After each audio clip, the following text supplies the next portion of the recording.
जिस व्यक्ति ने कभी गलती नहीं की, उसने कभी भी कुछ नया करने की कोशिश नहीं की।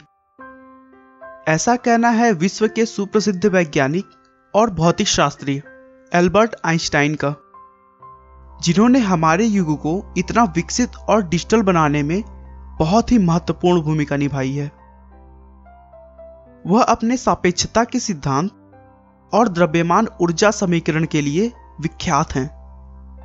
इस फार्मूले का उपयोग मुख्यतः एटॉमिक बम बनाने में किया जाता है, जिसके लिए उन्हें फिजिक्स के नोबेल पुरस्कार से भी सम्मानित किया गया था।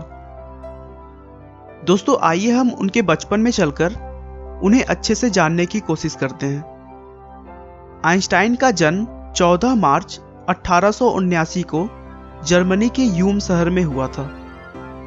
उनके पिता का नाम हर्मन आइंस्टाइन था, जो कि एक इंजीनियर और सेल्समैन थे।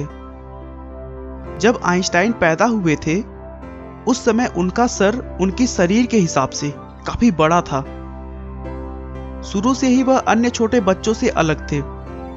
वह छोटे बच्चों की तरह बिल्कुल भी शरारतें नहीं किया करते और एकदम शांत तरीके से रहते थे। दोस्तों, बच्चे पैदा होने के बाद अक्सर 1 या फिर 1.5 साल में बोलना शुरू कर देते हैं, लेकिन उन्होंने बोलने में 4 साल लगा दिया था और करीब 9 साल तक अच्छे से नहीं बोल पाते थे, जिससे उनके माता पिता को उनके भविष्य की चिंता होने लगी थी। आइंस्टाइन को अपने उम्र के बच्चों के साथ खेलना भी बिल्कुल पसंद नहीं था। उन्होंने अपनी कहीं अलग ही दुनिया बना रखी थी। उन्हें हमेशा संडे का इंतजार रहता था, क्योंकि उनके पापा उन्हें हर संडे किसी शांत जगह पर घुमाने ले जाते थे और वहां बैठकर आइंस्टाइन पेड़ पौधों और इस ब्रह्मांड के बारे में सोचते रहते थे। उनके मन में हमेशा यह बात रहती थी कि आखिर ये दुनिया चलती कैसे है। अपनी शारीरिक कमियों और न बोल पाने की वजह से उन्होंने स्कूल जाना बहुत लेट स्टार्ट किया।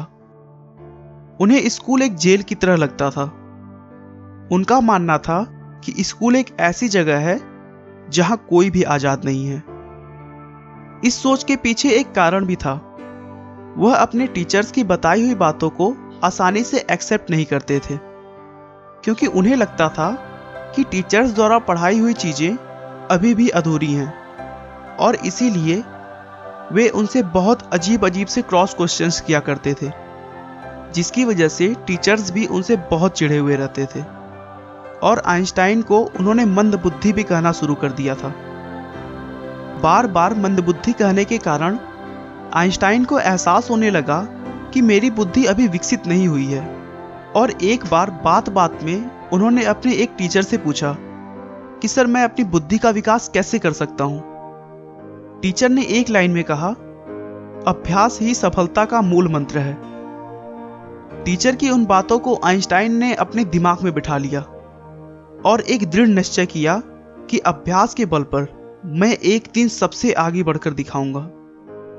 उसके बाद से तो मानो उनकी जिंदगी बदल गई और अपने कठिन परिश्रम और अभ्यास की मदद से उन्होंने मैथ और फिजिक्स में महारत हासिल कर लिया, जिसके बाद उन्होंने बहुत सारे अद्भुत खोज किए, जैसे सापेक्षता के सिद्धांत, द्रव्यमान ऊर्जा, गति प्रकाश के ऊष्मीय गुण और भी बहुत। आज घर बैठे हमें इंटरनेट के द्वारा जो जानकारियां प्राप्त हो रही हैं, उन सभी आविष्कारों में भी एल्बर्ट आइंस्टाइन का महान योगदान है। उन्होंने दिखा दिया कि एक मंदबुद्धि व्यक्ति भी मेहनत, हिम्मत और लगन के बल पर इस संसार में कुछ भी कर सकता है। एल्बर्ट आइंस्टाइन अपने दिमाग में ही पूरी रिसर्च को सोचकर पूरा प्लान तैयार कर लेते थे, जो कि उनके लैबोरेटरी प्रयोग से ज्यादा सटीक होता था। एल्बर्ट आइंस्टाइन को इजराइल के राष्ट्रपति पद का प्रस्ताव भी दिया गया, लेकिन उन्होंने इसे विनम्रतापूर्वक मना कर दिया। अमेरिकी सरकार आइंस्टाइन के टैलेंट से इतना डर गई थी कि उनके पीछे अपना जासूस लगाकर रखी थी, ताकि उनके रिसर्च का कोई गलत प्रयोग ना हो सके जो कि देश के लिए हानिकारक हो। यहां तक कि एक पैथोलॉजिस्ट ने आइंस्टाइन के 100 परीक्षण के दौरान उनका दिमाग चुरा लिया था, ताकि वह उनके बुद्धिजीवी होने का पता लगा सके। आइंस्टाइन ने मानवता की भलाई और मनुष्य का जीवन अधिक सफल बनाने के लिए अपना पूरा जीवन समर्पित कर दिया और 18 अप्रैल 1955 को 76 वर्ष की उम्र में उन्होंने इस दुनिया को अलविदा कहा। आपका बहुमूल्य समय देने के लिए बहुत बहुत धन्यवाद। इस वीडियो को लाइक करके आप हमारा मनोबल बढ़ा सकते हैं। मैं हर रोज एक नई इंस्पिरेशनल और मोटिवेशनल वीडियो के साथ आता हूं। दोस्तों, अगर आप हमारी वीडियो को मिस नहीं करना चाहते तो कृपया चैनल को सब्सक्राइब कर लें। आपको यह कहानी कैसी लगी हमें कमेंट करके जरूर बताएं। धन्यवाद।